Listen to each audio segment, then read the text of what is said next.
was never a better case for confirmation bias than that 9/11. September 11th, you know, confirmation bias is when you only look at one side of the argument because you're trying to convince yourself that you're right. And in the September 11th one, man, that's one where people just, no one wants to admit that even the possibility that the government somehow knew about it or somehow was involved in organizing it. No one would ever admit that. And if you admit that, like, you're a piece of shit. Yeah.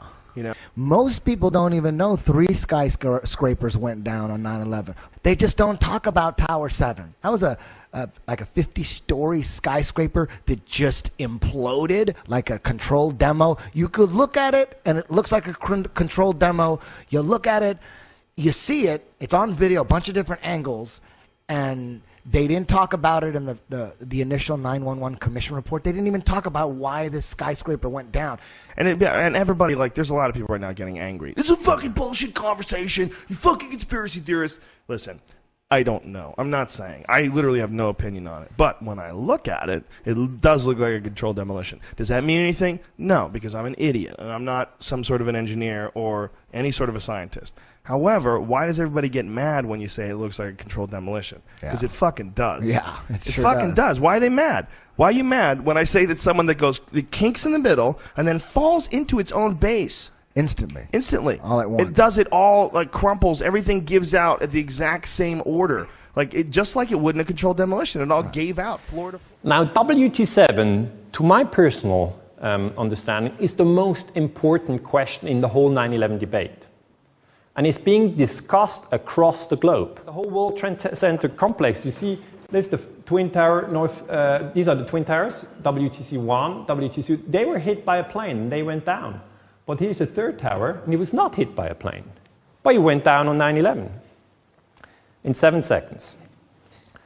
So obviously, people then ask, what does the 9/11 Commission report say about WT7? Because that's a crucial question. How do they explain the collapse of a building which has not been hit by a plane? They don't even mention the building. The National Institute for Standards and Technology said in a report published in 2008 that WT7 collapsed because of fires. It did not collapse from explosives. He explicitly said it did not collapse because of explosives. Why did he say that? Because at the time, and still today, many people say that was brought down by controlled demolition. Dit is controlled demolition.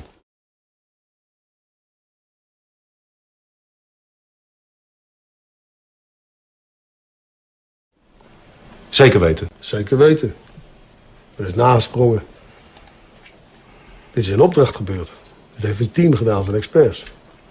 Maar dit is ook op 11 september gebeurd. Dezelfde dag? Dezelfde dag. Dezelfde dag? Weet je dat zeker? Ja.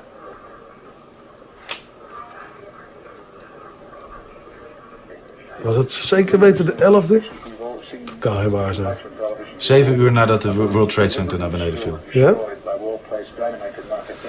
Hebben ze hard gewerkt. Another really bizarre thing is that on 9/11 you had this journalist called Jane Stanley. She said a third building has collapsed. Okay, she said this. And now remember, on the internet, everybody's on the internet, people analyze videos all the time. And they said, while she said it, the building was still standing. So that's really bad. How can she say WT7 collapses while it's still standing? How does she know? What more can you tell us about the Salomon Brothers building and its collapse? Well, only really what you already know. Details are very, very sketchy. There's almost a sense downtown in New York behind me, down by the World Trade Centers, of just an area completely closed off as the rescue workers try to do their job. But this isn't the first building that has suffered as a result. We know that part of the Marriott Hotel next to the World Trade Center also collapsed as a result of this huge amount of falling debris from 110 floors of the two twin towers of the World Trade Center. As you can see behind me, the Trade Center appears to be still burning. We see these huge clouds of smoke and ash, and we know that behind that there's an empty piece of what was a very familiar New York skyline, a symbol of the financial prosperity of this city, but completely disappeared now, and New York is still unable to take on board what has happened to them today. Tower 7 disturbs me the most. That Tower 7 just went whoosh, just like a controlled demolition. And everybody's like, yeah, but it had holes in the building. And you see the hole in the building? Yes, I see the hole in the building. But wouldn't it fall towards that hole? Why is it falling like that? That doesn't make sense to me with Tower 7. The way Tower 7 fell, it just kinked in the middle and fell down free fall speed.